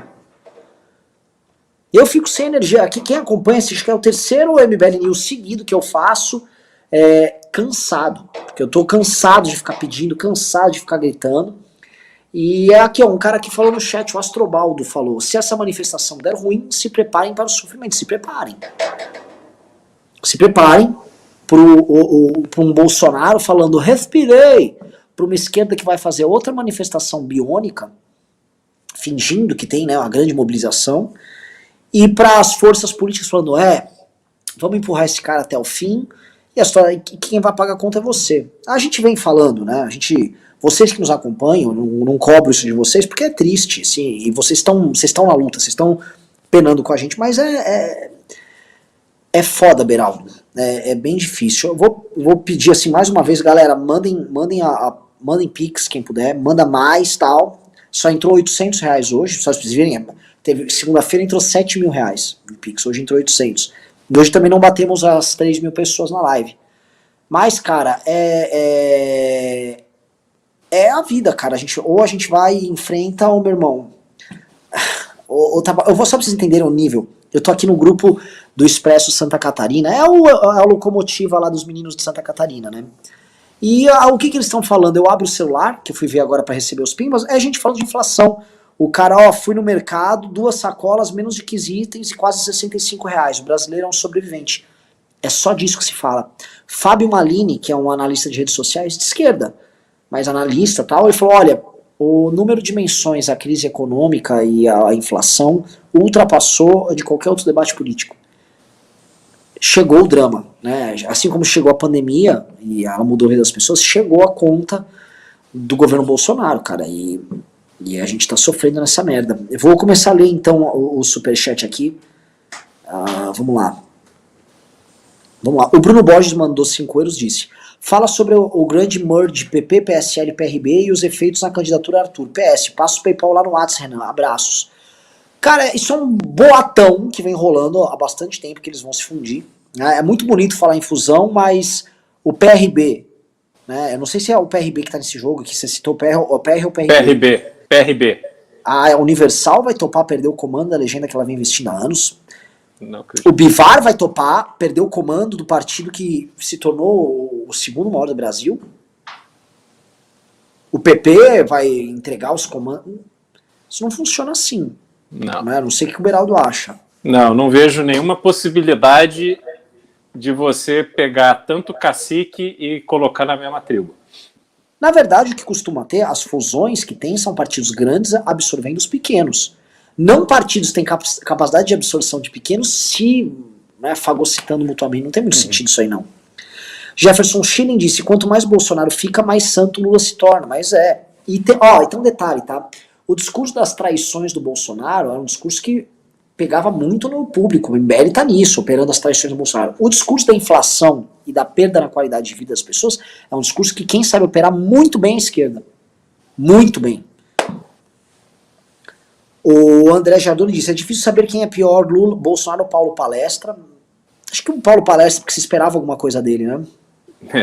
Na verdade, o Bolsonaro colocou todas a luz em cima do Paulo para que ele entregasse o andamento da economia. Ele em nenhum momento disse que ele sabia como tocar a economia. Vamos lá, próximo aqui, espera um pouquinho. Oh meu Deus do céu, perdi de novo aqui. Acho que o Couto mandou mensagem. Deixa eu dar uma acelerada. O Rogério Alves disse, Renan, a gente não tem sossego nem nas pequenas coisas. Semana passada comprei um biscoito por 2,80, hoje estava 3,20. Agora vem esse aumento do gás, preparem o bolso. João Vitor disse, Renan, tem 100 mil pessoas na live dos Panos nos Is. Qual o problema do nosso país? Qual o problema da nossa cidade? Eu não confio nos números da live do Pingos nos Is, não. Por que será que sim? O que faz para uma pessoa que tem uma live de 100 mil pessoas, quando você vai pesquisar o nome dos caras no Google, ele não é tão grande assim. Cadê essa? Entendeu? Ao mesmo tempo, existe o fenômeno de embolhamento também. É uma massa de pessoas muito engajada. A Dilson da Rocha falou, Beraldo, você está sendo muito injusto com o governo no que tange a energia. Você esqueceu que o Bolsonaro desligou o aquecedor da piscina? É verdade, ele lembrou hoje que ele desligou, eu desliguei o aquecedor. O Adilson disse, Renan, o que acha do da Cunha? Brincadeira, só queria você puto mesmo, eu não tô nem puto, tô cansado. Eu não fico puto, o da Cunha foi hoje no Pânico, e como eu avisei tá? Ele falou que o Bolsonaro vem fazendo coisas boas. É o da Cunha. O da Cunha, a gente entendeu, ele começou como um cara de polícia, ele nem era de direita. Sempre teve bandeiras que não pegavam. Ele até tinha um discurso sensato. Aí o da Cunha virou podcaster, e aí ele entrou no radar do debate político, e aí as pessoas que acompanham político começaram a seguir ele. Vieram os bolsominions. Ele tem assessor, ele tem pessoas que cuidam da carreira dele. Eles, opa. Aí os caras agora, porque todo cara que é um assessor, né, um cara que trabalha junto, é muito esperto, vamos ganhar o público bolsominion. Agora o da Cunha, que era contra armamento, agora ele é a favor do armamento civil. Agora ele gosta do Bolsonaro. E aí ele que foi afastado da polícia, ele tá indo pro MDB, que tá na prefeitura de São Paulo, então eu imagino que o da Cunha vai virar guarda civil, e ele vai querer voto de bolsominion, e é isso. Ele também não vai ser candidato a governador, não. Eu estou falando isso não é porque ele tá concorrendo a tudo, não, ele não vai ser candidato a governador. O problema é que ele só é mais um cara fazendo isso, né, e muita gente se ilude. O Cortes, em engrenagem social, disse: Renan, o da Cunha tá falando em ser governador. Acho que ele é o único que tem chance de tirar o voto do Arthur. Como você e o Beraldo veem a situação? Puta, já respondi. O José Afonso disse: Nassim Taleb imortalizou o Tony Gordo. Mas não acho que o Bolsonaro seja antifrágil. Se fosse o Tony Gorgo, tinha feito o Brasil uma máquina. Cadu Falcão disse: Bolsonaro na cadeia. José Afonso disse: só lembrando sobre o assunto da matriz energética. Muitos órgãos públicos fizeram teletrabalho e o consumo foi muito menor nesse 1 ano e meio. Lucas Valinotto mandou 5 libras, disse: dinheiro, money, soul de Guel, disso que vocês precisam, tá aí um pouco para ajudar. Exato. Noite Ilustrada disse: Liberaldo, o que você achou do livro do Ciro Gomes? O livro é uma oportunidade de deixar claro as suas contradições, né? Ele parte do princípio de está todo mundo errado, só ele que está certo, e ele propõe soluções fantásticas para problemas extremamente complexos, que não é assim. E, principalmente, ele coloca o que ele chama de neoliberalismo como uma ciência, como uma fórmula assim exata, e não é isso. Se você olhar, por exemplo, controle de estoques, os Estados Unidos faz isso há muito tempo, com isso controla preço. Você tem formas e métodos de preservar o interesse do país. É óbvio que você vai fazer isso. O Gustavo Lopes disse: liberal do ministro da Economia. O MSSD disse: que aula, Beraldo. O José Afonso disse: como informação, a média de gastos onde trabalho com a concessionária de energia foi de 40 mil antes da pandemia. Teve meses que pagamos 100 mil. Alex Samuel disse: o Jornal da Record fez uma reportagem de quase 10 minutos falando mal do Paulo Guedes. Falou que ele é descolado da realidade do brasileiro e botou o cara na fogueira. Tem algo aí, achei muito estranho vindo da Record. Eu já uma pressão para fazer reforma, né? Ministerial. Tem isso, só que eu ouvi falar de um cara que é candidato a presidente, inclusive, que a Record já estava se afastando e cada vez mais ia se afastar do governo. E eles fazem cálculo, né? O voto do PRB é um voto misto, ele é um voto de máquina e opinião ao mesmo tempo. Ele é um voto de igreja, então tem um componente de opinião também. O bolsonarismo chegou nisso aí, mas tem um componente de máquina. Então esses caras não podem também, assim, sair de última hora como um cara que tem voto de 100% de máquina, que não depende muito desse tipo de coisa. Eu não sei, assim, ou eles podem estar querendo um ministério, ou brigando com o governo e batendo no governo porque exigem talvez mais pressão deles para colocar o André Mendonça lá, não sei, né, o terrivelmente evangélico. Ou, cara, estão construindo o caminho deles, mas que não é padrão e não é normal, não é. Aliás, você viu a repórter da Record entrevistando a moça no posto de gasolina? A moça falou em pi, parece que quase foi combinado encolher contra aquela senhora lá, né? O que você acha, Beraldo? Mas aquele vídeo é sensacional, é a espontaneidade das pessoas diante da situação de encher o tanque. Aí o bolsonarismo responde com um vídeo tosco de um cara falando: pode estar R$30 o litro, que eu vou continuar amando o Bolsonaro. É de uma cretinice, de uma babaquice assim, sem limites, né? Mas eu acho que o PRB os republicanos agora, né? Ele vai ter muita dificuldade de desembarcar, porque quando ele desembarca, ali a estrutura ela realmente começa a ruir. Então, me parece que é mais um movimento de pressão para espaço político do que efetivamente, quer dizer, ficou fácil falar mal do Guedes. Então, mesmo os aliados estão à vontade para tentar rifá-lo. Entendeu? E ele, o Bento Albuquerque, que é uma pessoa que eu acho que está ali com boa vontade, mas, enfim, não é do ramo. E então tem essa pressão para esses ministérios importantes. Vamos lá, o John falou, às vezes a voz do Beraldo parece uma Malafaia. O Jeca Tatu falou, Beraldo é uma grande aquisição para a campanha, cara sensato com visão ampla e moderna da bagaça. Vocês acham que o Bolsonaro vai insuflar as massas à manifestação? Pessoas possivelmente armadas podem dar merda se tiver algum confronto com a manifestação de esquerda. Não haverá manifestação de esquerda no dia, a polícia evitou isso, está evitando o confronto, porque o que o Bolsonaro quer é isso, a meu ver. É o famoso first blood. Tá? A partir do momento que você tem o primeiro morto, a primeira convulsão, você gera o caos, que é instável. Vamos dizer, deu uma briga e mataram 3 manifestantes de esquerda. A esquerda convoca não sei o que, o Bolsonaro não vou deixar. É isso. O Bolsonaro também, isso comenta-se muito. O próximo passo que ele pode dar, se houver um conflito que ele quer, a meu ver, a ele impor a garantia da lei e da ordem. Que aí ele, tô botando ordem aqui! Aumenta os próprios poderes. O Congresso derruba, uma calma. Aí vai falar que, o sistema derrubou, tem. O Bolsonaro precisa dessa escalada. É passo a passo. Ele mesmo falou, ele falou isso no vídeo dele. Ontem.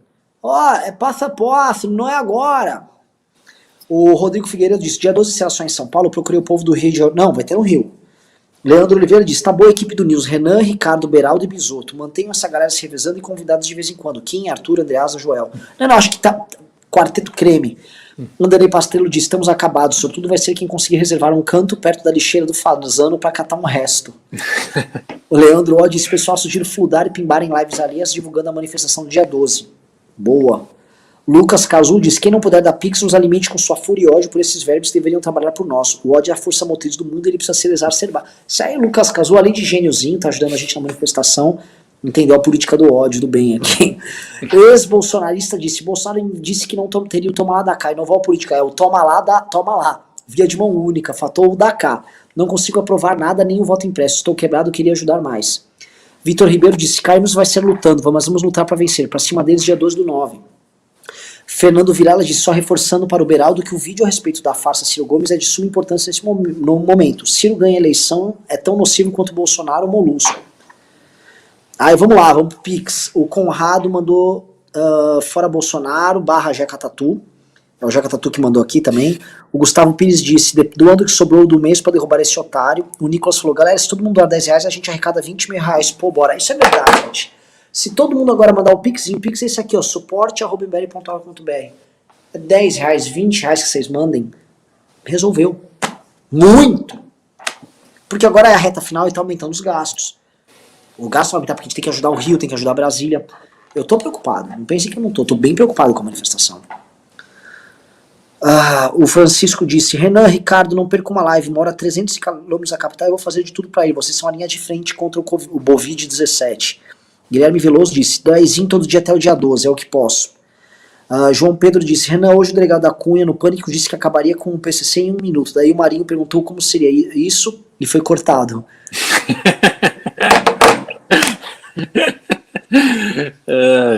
O delegado da Cunha, ele vai acabar com o PCC em 1 minuto. Quando ele estava na ativa, ele não acabou, mas agora ele vai acabar. Você precisa eleger ele, aí ele vai acabar com o PCC em 1 minuto. É isso, pessoal. É isso, tá?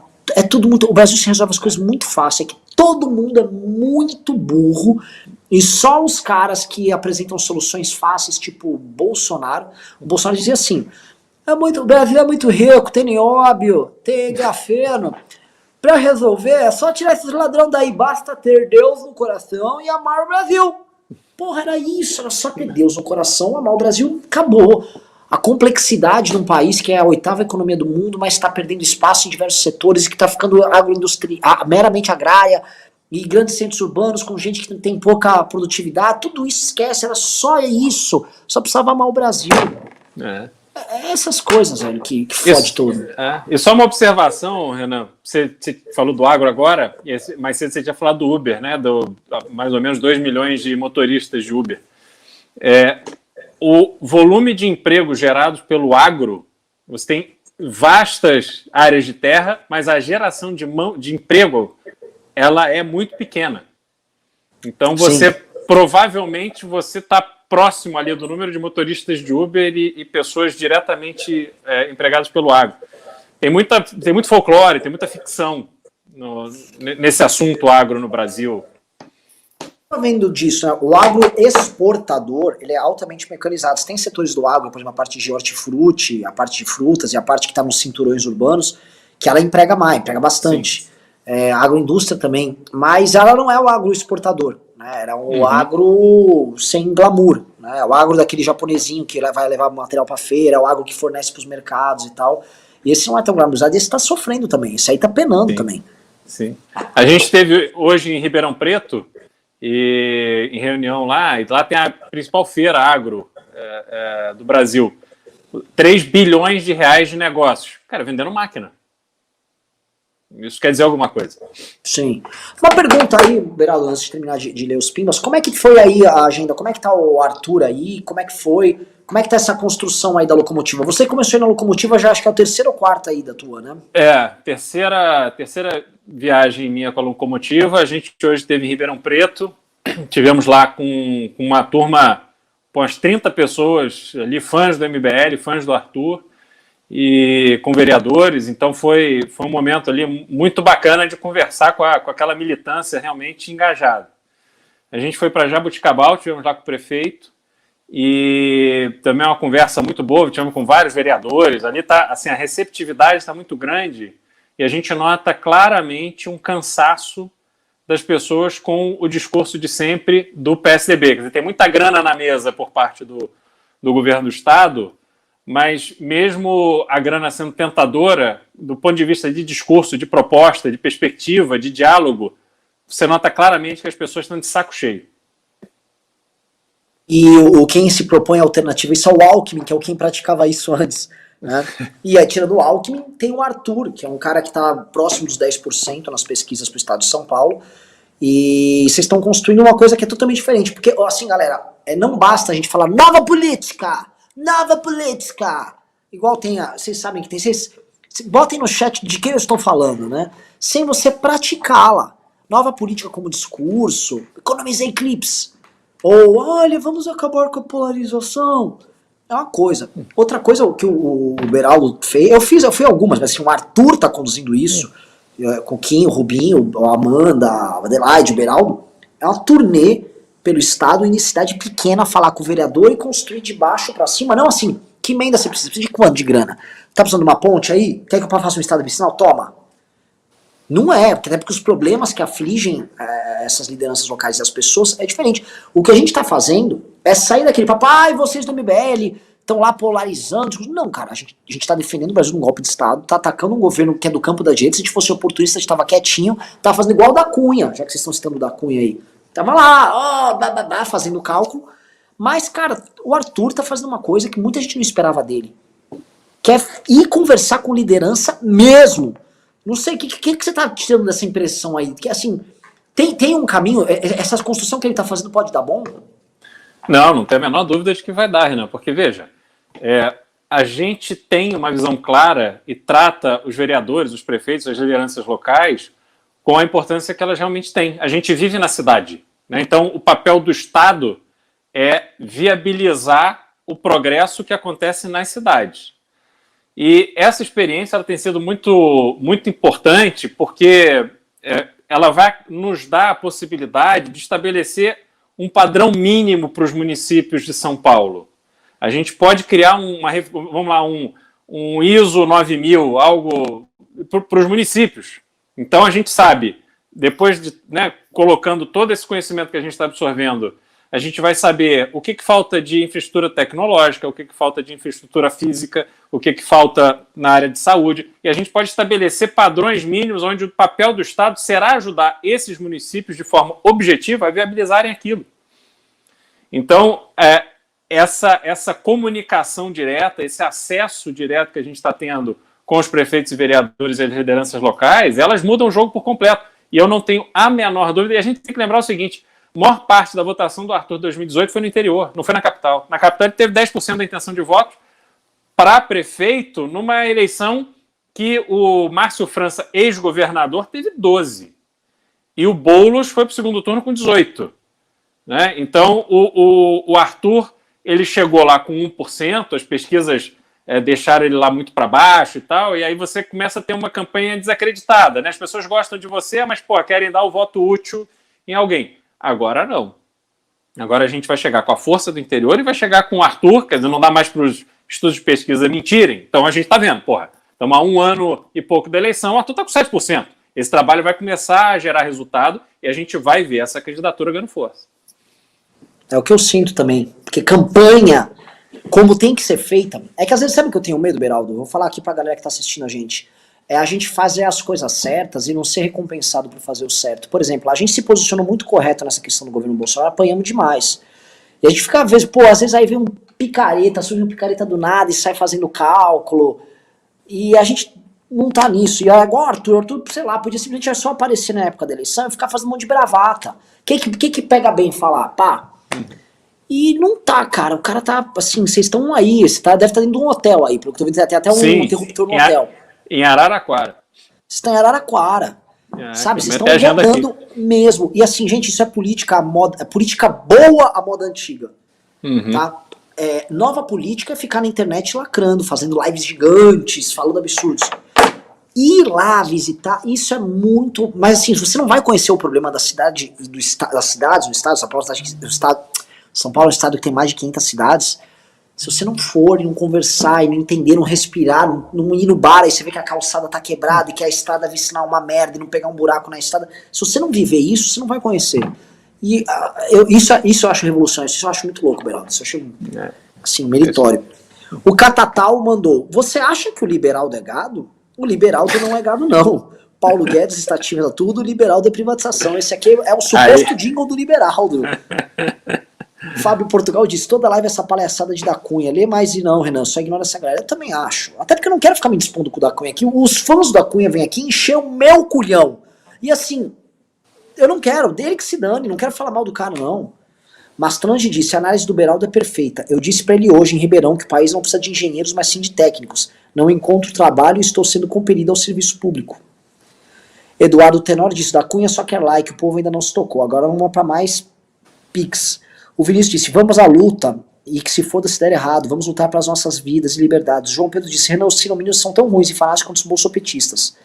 O Wellington disse, Beraldo, consegue explicar em conta simples como que a gasolina sai da refinaria a 1,95 e chega ao consumidor a quase R$7?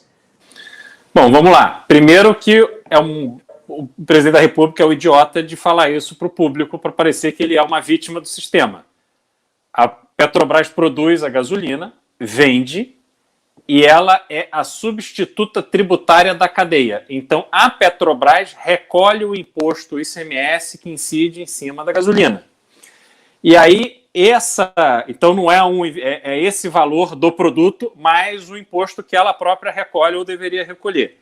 Esse produto, no Brasil, pela lei, ela tem que ser vendida para uma distribuidora. A distribuidora pega o produto da refinaria, ou ela recebe por bombeamento, ou ela recebe por caminhão, e aí ela coloca no tanque dela.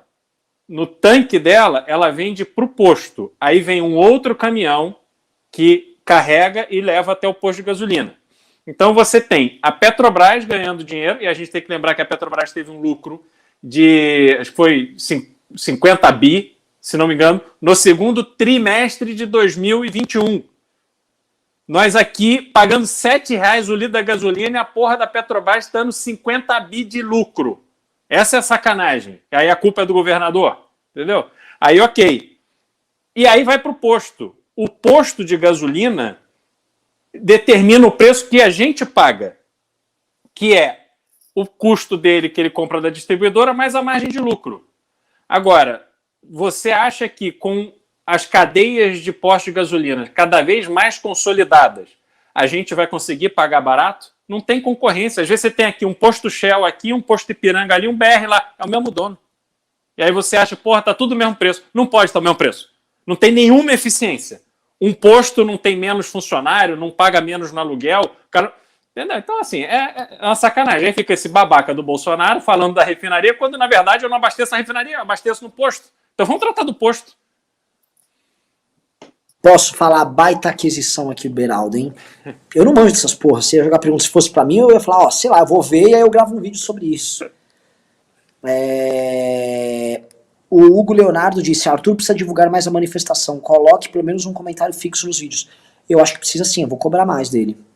O Guilherme Krieger disse, se o Lula ou o Ciro vencerem e vierem tentar romper o teto de gastos ou retroceder na reforma trabalhista, não acha que a direita esquece os rachas em razão de um mal maior? Acho que não, viu?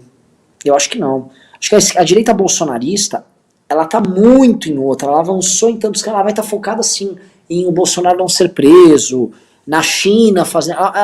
Ela não é focada nem no governo Bolsonaro nas coisas práticas. Nas coisas práticas do governo Bolsonaro ela não é focada. Mesmo no voto impresso, a gente fez uma live com o Kim contou. Os caras do governo no voto impresso não trabalharam, quem trabalhou foi o Centrão. O Mastrange disse, o país está ferrado faz tempo, mas o Bolsonaro amplificou o desastre. Aliás, obrigado pela atenção, Beraldo. Mastrange é um grande acompanhante aqui do MBL News, é um cara que está sempre aqui assistindo, é um cara do time. Gente finíssima. O Ruslan disse, a indústria está sofrendo, todo em relação aos bens de capital são cotados em dólares, não temos tecnologia brasileira. É desesperador. Aqui eu sou um industrial falido, eu sou um cara que entrei na política, já gostava na época da faculdade, fiz política estudantil, criei um monte de coisa nova na época da faculdade, mas eu entrei pra valer nessa época porque eu quebrei. E eu trabalhava como recuperando empresa falida. Tipo, um cara que trabalhava com isso, meu pai também era bom nisso, mano, a gente era casca grossa, a gente desistia porque, mano, fudeu mesmo. E saímos fora e eu via a indústria brasileira, eu via os clientes que a gente tinha, empresas grandes, desaparecerem. Grandes sistemistas automotivos no Brasil irem embora do Brasil. A indústria brasileira ela tá virando pó. E aí também isso não se debate, né? Só o Ciro Gomes debate isso. E nem acho que ele debate da forma mais precisa, porque eu vejo o Ciro Gomes um papo muito porque tá financiamento, mas dá. E aí, vai gerar inflação esse financiamento? Como é que vai funcionar? Você vai fechar o Brasil? Mas o Brasil não tem tecnologia, vai trazer como os bens de capital? E a produtividade? Um funcionário brasileiro com as leis trabalhistas aqui, ele não se adequa pra competir com o coreano e tal. Como é que vai funcionar isso? E aí eu vejo muito, não, porque tem um acelerador de partículas em Campinas, eles vêm com umas conversas assim meio... Calma, velho, eu quero saber a metalúrgica ali, a gente já sabe como resolve. Eu não sei, cara, mas pelo menos eles debatem. Vou fazer aqui essa ressalva, pelo menos eles estão afim desse debate. O Paulo Guedes ignora, isso não existe pra ele. A Isadora mandou Pix pelas análises do Beraldo. Beraldo, esse programa foi teu. O Felipe falou, não cai no papo do Cazu, ele é comunistinha liberal infiltrado da China. Chegamos a R$2.000 de Pix. Pelo menos tem muita gente. Posso falar? Tá todo mundo mandando um monte de Pixinho. Puta que pariu, vamos pra R$2.000 de Pix. Olha só, tava aqui. É isso, galera. Não pode mandar pouco, velho. Manda pouco, tá faltando um mês, manda pouco e vamos que vamos. O Jean mandou 20 e disse, bora ajudar, 12 de 9 eu vou. Pimba, vamos lá. O Jefferson Palácio disse, sou ANCAP e apesar de pensar diferente, admiro muito o MBL.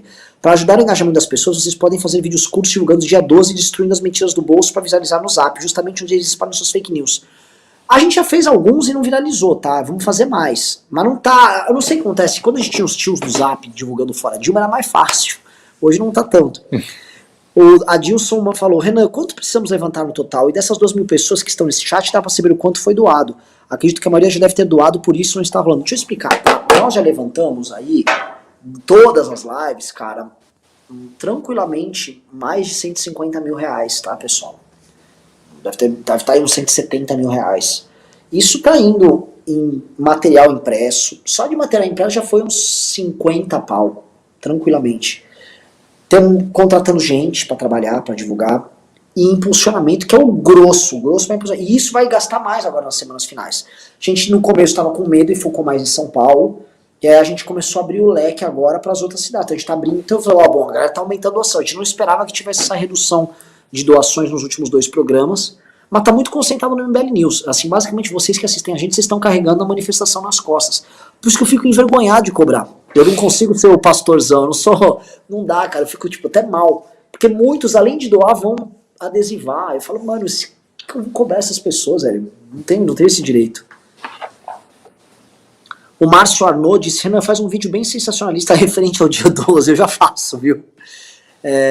O Mastante disse, Renan e Beraldo, vocês também se sentem inquilinos indesejados no próprio país? Assim, tipo, seu Madruga devendo 14 meses de aluguel, só que da própria casa? Eu entendo essa situação. Sentimento de corno, assim. Beraldo, se você já foi representar a empresa numa audiência trabalhista, eu já fui várias vezes. É essa a sensação. Sim.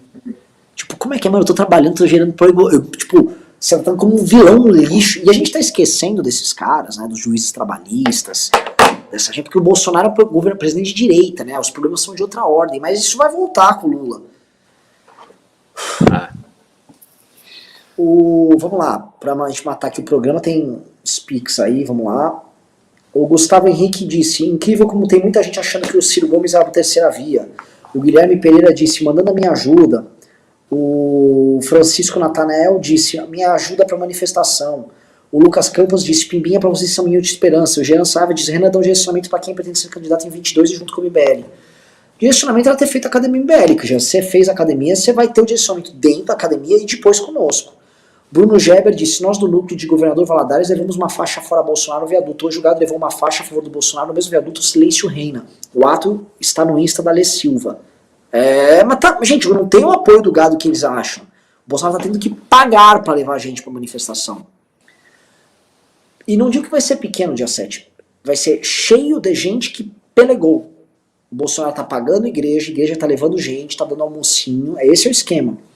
Nuca Meira disse, até para quem doa tá foda, compra de doações hoje e conseguimos muito menos cestas básicas que no mês passado por causa do preço dos alimentos. Bizarro, Beraldo, muito bom. Não, Nuca, tá isso mesmo, a cesta básica tá mais cara, né? O custo da cesta básica tá bizarro. Esse dia tá bizarro. Eu tô assim, eu vou no mercado e cada mercado é um susto. Vamos lá, terminando o programa que estamos todo mundo cansado. O Eduardo falou, tamo junto. O Lucas Oliveira disse, como reverter o estrago que Paulo Guedes fez para a imagem do liberalismo no Brasil? Olha, os únicos que estão fazendo isso somos nós, tá? Porque o movimento liberal guedista tá lá falando em liberdade de expressão para quem pede golpe de Estado. Beraldo, o movimento liberal hoje no Brasil defende isso. Estão fechando sites de notícia falsa que pede golpe de Estado, estão tirando financiamento. Isso é um ataque à liberdade de expressão. Mas o liberalismo econômico que você defende que está sendo destruído pelo Guedes. Mas, Renan, os liberais no Brasil que leram algum livro sobre liberalismo, origem do liberalismo, é o mínimo, né? No geral. E outra coisa, o bolsonarista, sobre o Gado não lê jornal, ele lê notícia que chega no Zap.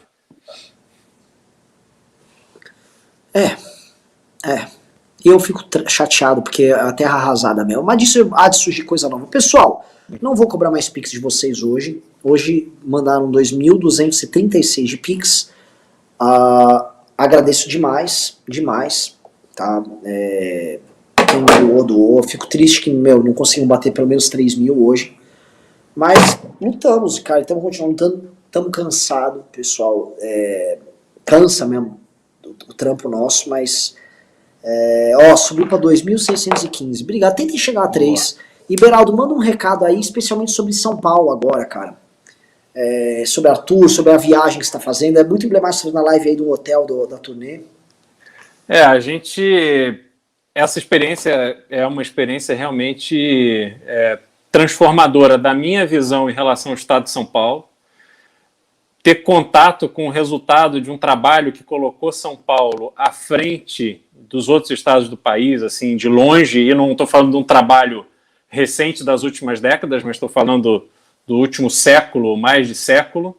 E paulista é um povo guerreiro, é um povo trabalhador e empreendedor, sobretudo, que conseguiu fazer disso aqui uma referência para o Brasil. Então, isso é muito bacana da gente circular e ver que São Paulo está muito melhor do que outros estados do Brasil, mas a gente vê também que a gente não pode olhar para baixo, a gente tem que olhar para cima. A gente tem que trabalhar para que esse estado consiga resgatar a indústria, resgatar o emprego e se fortalecer nos talentos que o estado tem e que, sobretudo, despertar o orgulho do paulista em relação ao seu estado. Isso também é um trabalho muito importante, que vem de resgate da história, enfim, é um longo processo para fazer isso, mas a gente tem que trabalhar com isso.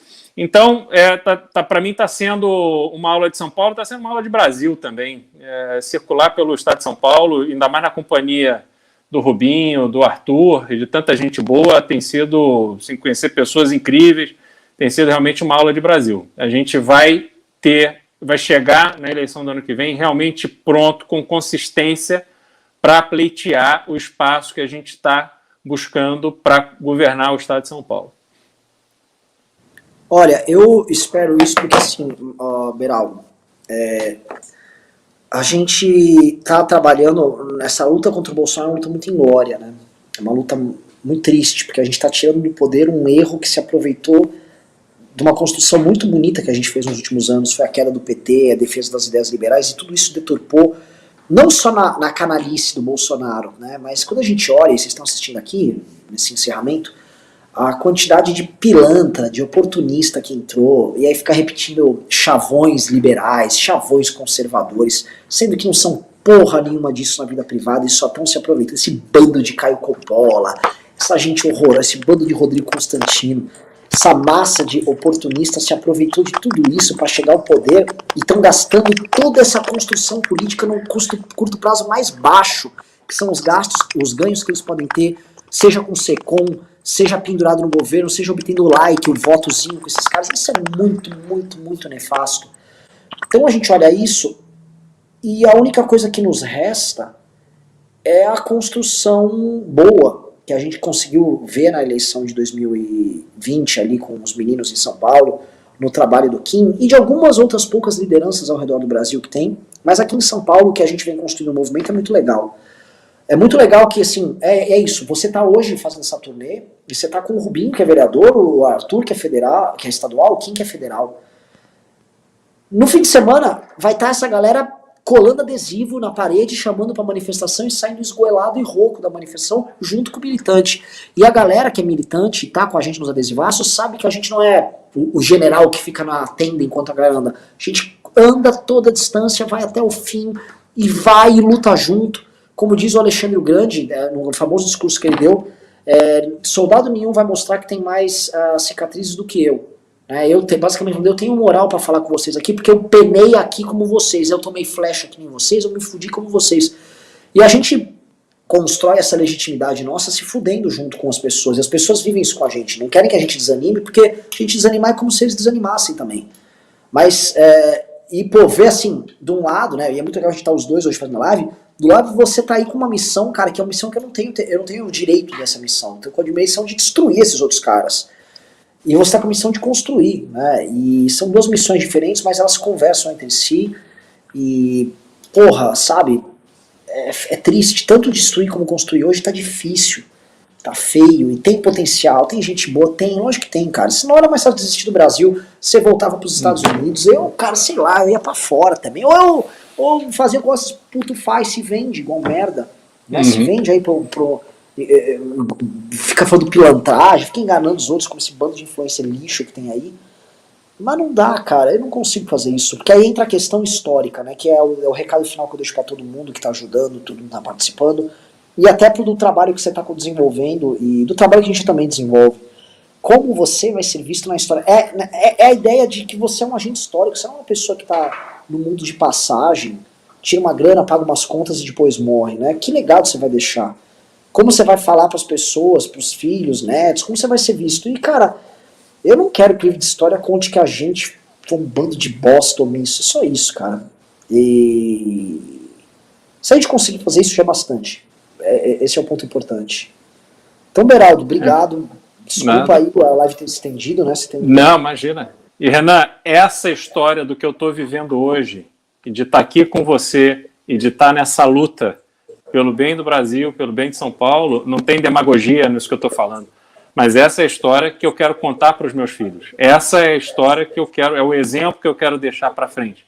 Porque se permanentemente, ao longo da vida do Brasil, não tiverem pessoas que, contra tudo e contra todos, acreditem nas suas ideias e sigam adiante, a gente vai ladeira abaixo. Exatamente, galera. Muito obrigado, obrigado Beraldo, obrigado por todo mundo que doou. Deu praticamente R$3.000. Eu sei que o esforço agora no fim do mês é muito mais difícil. Obrigado, galera, e valeu. Vamos derrubar esse filho da puta.